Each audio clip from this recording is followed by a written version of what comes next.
Good morning students. आज हम next part के रूप में रेवेन्यू के बारे में पढ़ेंगे। ये स्टार्ट करते हैं। इसके पहले जो हमने कॉस्ट देखा था उसमें भी हमने देखा कि cost, total cost, average cost, marginal cost, 3 type of cost थी।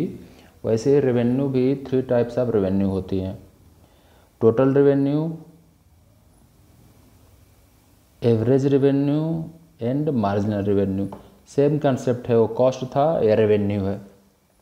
Revenue refers to the amount received by a firm from the sale of a given quantity of goods in the market. Market में कोई firm है जो उसकी goods का production है, वो cell करती है, उससे जो इनकम होता है वही क्या, उसकी रेवेन्यू है। इसमें फर्स्ट हम देखेंगे टोटल रेवेन्यू। टोटल रेवेन्यू आप इजी वे में समझ सकते हैं।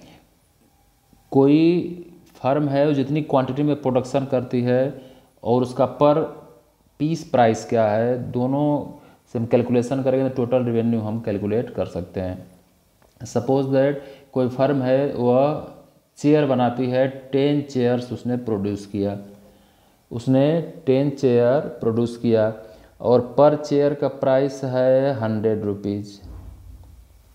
10 चेयर किसी कंपनी ने प्रोड्यूस किया है और पर चेयर का प्राइस है 100 रुपीज़।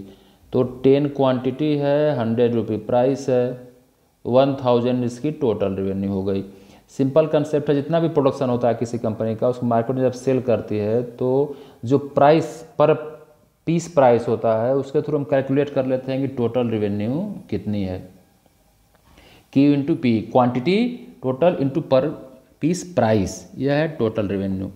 नेक्स्ट है एवरेज रेवेन्यू। जैसे एवरेज कॉस्ट हमने कैलकुलेट किया था, सेम वही कंसेप्ट है एवरेज रेवेन्यू का भी।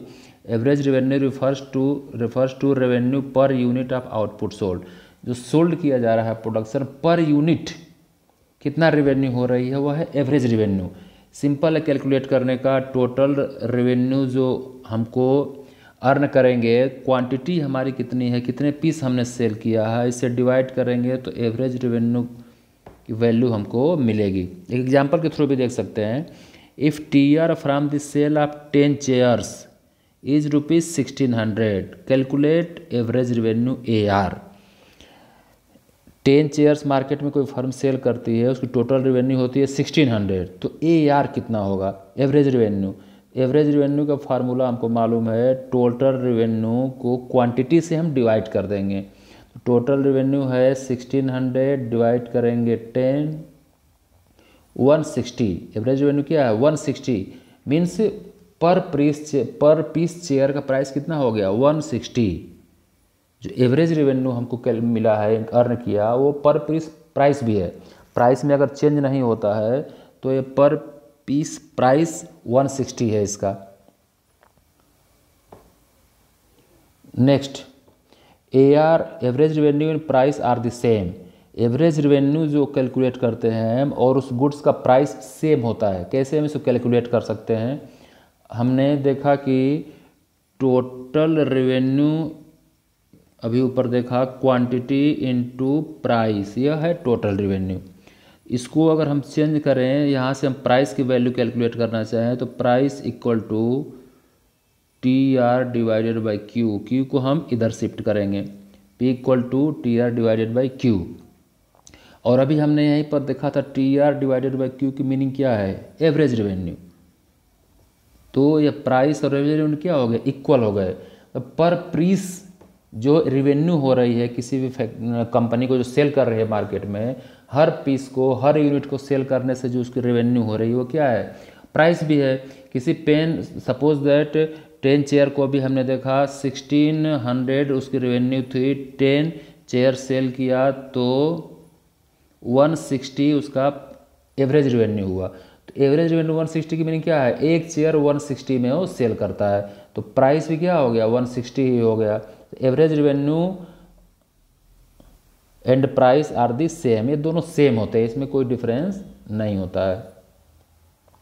Next, AR curve and demand curve are the same. Average revenue curve और डिमांड कर्व भी सेम होता है।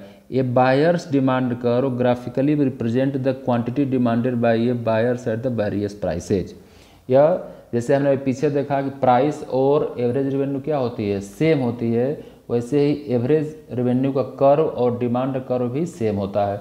जो सपोज दैट एवरेज रेवेन्यू पर पीस है 160 हमने देखा, इसका मीनिंग यह है कि जो कंज्यूमर है वह पर पीस 160 देने को तैयार है मार्केट में। तो एक कंज्यूमर 160 का एक पीस खरीदने की डिमांड कर रहा है और उसका एवरेज रेवेन्यू भी कितना है 160 पर पीस, पर यूनिट प्राइस उस चेयर का 160 है। एक कंज्यूमर जो है 160 में ही चेयर खरीदने के लिए प्रिपेयर है, मतलब कंज्यूमर की डिमांड भी 160 है और यह सेल करने के लिए पर यूनिट प्राइस भी चेयर का 160 है। इसलिए दोनों कर्व क्या हो जाएंगे, सेम हो जाएंगे, इसमें कोई डिफरेंस नहीं होगा। नेक्स्ट थर्ड रेवेन्यू है, third marginal revenue. MR is the additional revenue generated from the sale of an additional unit of output. It is the change in total revenue from sale of more unit of a goods. Sir मैं total marginal cost में देखा था कि 1 unit production increase करने के बाद जो cost में इंक्रीज होता है, 1 यूनिट प्रोडक्शन इंक्रीज करने के बाद जो कॉस्ट में इंक्रीज होता है वह मार्जिनल कॉस्ट था। वैसे ही 1 यूनिट एक्स्ट्रा सेल करेंगे हम तो हमारा जो इनकम जनरेट होगी 1 यूनिट एक्स्ट्रा सेल करने से वही क्या होती है, मार्जिनल कॉस्ट होती है।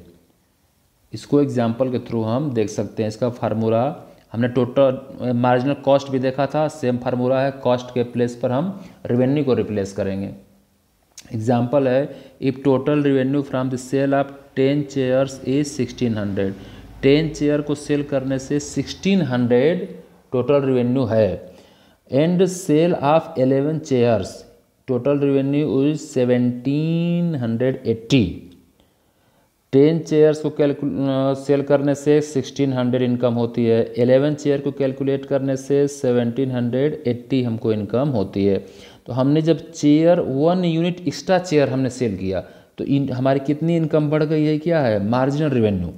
एक्स्ट्रा यूनिट हमने 1 चेयर 10 चेयर सेल करते थे, 11 चेयर हमने सेल कर दिया, तो अब हमारा 1718 माइनस 1600 तो 180 या क्या हो गया, marginal revenue. 1 unit extra sell करने से जो इनकम जनरेट करते हैं वही क्या होता है, मार्जिनल रेवेन्यू। पर यूनिट या पर यूनिट रेवेन्यू है मार्जिनल रेवेन्यू। तो पर यूनिट से मिलने वाले रेवेन्यू को जब हम ऐड करेंगे तो उससे क्या मिलेगा, हमको टोटल रेवेन्यू मिल जाएगा। सपोज दैट कोई चेयर बेची जाती है, फर्स्ट यूनिट से सेल करने से 100 रुपया मिला, सेकेंड यूनिट से भी 100 रुपया मिला, थर्ड चेयर सेल किया तब भी 100 मिला, फोर्थ चेयर सेल किया तब भी 100 मिला। तो इन हम चारों को ऐड करेंगे तो यह पूरा टोटल 400 हो गया। तो टोटल रेवेन्यू कितनी हो गई, 400। पर यूनिट जो रेवेन्यू है वह है मार्जिनल रेवेन्यू। तो हर यूनिट से मिलने वाली इनकम को ऐड करेंगे तो जो इनकम मिलेगी वह टोटल रेवेन्यू हो जाएगी। इस तरह हम इसको कैलकुलेट करते हैं। अब देखिए यहाँ पर एक न्यूमेरिकल दिया हुआ है, इसमें यूनिट्स दी हुई कितनी सेल की जा रही है 1 2 3 4 5 6 और टोटल रेवेन्यू दिया है 20 36 48 56 60 एंड 60। अब हमको इसमें AR एंड MR कैलकुलेट करना है। पहले हम कैलकुलेट करते हैं एवरेज रेवेन्यू, फिर हम कैलकुलेट करेंगे मार्जिनल रेवेन्यू। देखते हैं कैसे कैलकुलेट करते हैं। जो फार्मूला अभी हमने देखा उसी फार्मूले के थ्रू इसको हम इजी सॉल्व कर सकते हैं। एवरेज रेवेन्यू का फार्मूला हमने देखा था total revenue divide by quantity. Total revenue कितनी है उसको कितना टोटल क्वांटिटी सेल की है उसे डिवाइड करते हैं तो एवरेज रेवेन्यू हमको, तो यहाँ पर क्या करेंगे हम 20 डिवाइडेड बाय 120 या 36 divided by 2 18 48 divided by 3 16 56 divided by 4 14 60 divided by 5 12 60 divided by 6 10। यह एवरेज रेवेन्यू कैलकुलेट कर लिया। अब हम मार्जिनल रेवेन्यू कैलकुलेट करेंगे। टोटल रेवेन्यू फर्स्ट से 20 है तो फर्स्ट से मार्जिनल रेवेन्यू 20 ही होगा। अब नेक्स्ट हम क्या करेंगे, हर एक यूनिट के सेल करने से जो रेवेन्यू होती है वो मार्जिनल रेवेन्यू होती है। तो सेकेंड यूनिट के सेल करने से कितना हो गया यह 36 माइनस 20, यह हो गया 16, इसकी वैल्यू हो गई 16। यह है 46। हम लास्ट वाले से प्रीवियस वाला को क्या करते हैं, माइनस करते हैं, इससे हम मार्जिनल रेवेन्यू कैलकुलेट करते हैं। 48 माइनस 36, यह हो गया मार्जिनल रेवेन्यू 12। अब 56 है नेक्स्ट, 56 माइनस 48 कैलकुलेट करेंगे तो 8 हो गया। यह 60 माइनस 56 4 हो गया। यह है 60 माइनस 60 0। इस तरह हम AR और MR का कैलकुलेशन करते हैं। यह जानना है कि इस तरह के क्वेश्चंस एग्जाम में सॉल्व करने के लिए आते हैं। इसी क्वेश्चन को यहाँ पर सॉल्व किया गया है। Next, relationship between revenue concept उनके बीच रिलेशनशिप कैसा है। When price remains constant it happens under perfect competition. जो मार्केट फार्म्स होते हैं उसमें बहुत तरह के मार्केट होते हैं, उसमें एक परफेक्ट कंपटीशन होता है। आगे हम इसको पढ़ेंगे नेक्स्ट पार्ट में। तो परफेक्ट कंपटीशन के जो सिचुएशन मार्केट में होती है वहाँ प्राइस क्या होता है, कांस्टेंट रहता है, चेंज नहीं होता। In this situation the firm has to accept the same price as fixed by the industry. It means any quantity of goods can be sold at that particular price. जो अगर market में situation perfect competition की situation होगी, आगे हम पढ़ें perfect competition क्या होता है। परफेक्ट कंपटीशन की सिचुएशन है तो उसमें प्राइस फिक्स रहता है। जो इंडस्ट्री होती है वो प्राइस फिक्स किए रहती है। जितनी भी कंपनियां होगी वो प्राइस उनका कांस्टेंट रहेगा और उस पर जितनी चाहे क्वांटिटी सेल कर सकती हैं। क्वांटिटी सेल करने के ऊपर कोई कंट्रोल नहीं रहता, बट प्राइस फिक्स रहता है। सेम प्राइस पर वो जितना चाहे उतना सेल कर सकती हैं। जिसको देखिए relationship between AR and MR when price remains constant, यानी परफेक्ट कंपटीशन। परफेक्ट कंपटीशन जब मार्केट में सिचुएशन होती है तो प्राइस चेंज नहीं होता, प्राइस सेम रहेगा। कोई गुड्स है, कोई भी प्रोडक्शन हो, जितना चाहे क्वांटिटी उतना सेल कर ले, कोई कंट्रोल उसके ऊपर नहीं है। When price remains same at all output level no firm is in a position to influence the market price of the product. Price same है, कोई भी फर्म प्राइस को चेंज नहीं कर सकती। The revenue from every additional unit MR, every additional unit से जो revenue है क्या बोलते हैं उसको मार्जिनल रेवेन्यू बोलते हैं, is equal to AR average revenue.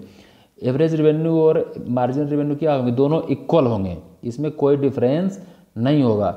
As a result both AR and MR curve will be same and horizontal straight line parallel to X axis. इसमें प्राइस क्या है, सेम है। प्राइस सेम है तो per unit से होने वाली income क्या होगी, सेम ही होगी। जब प्राइस इसमें रिमेन्स कांस्टेंट बोल दिया गया तो हमने देखा था प्राइस और एवरेज रेवेन्यू सब क्या है, सेम ही है। तो यह सेम है तो प्राइस हर यूनिट से 1 यूनिट को सेल करने से 10 इनकम मिली, सेकेंड यूनिट से भी 10 मिली, थर्ड यूनिट से भी 10, सभी से प्राइस सेम है, सेम ही इनकम हो रही है। मतलब मार्जिनल रेवेन्यू क्या है, पर यूनिट इनकम वो सेम है। तो यह horizontal straight line parallel to X axis होगा। कौन, AR एंड MR दोनों सेम होंगे और दोनों यह X एक्सिस के पैरेलल ऐसे होंगे।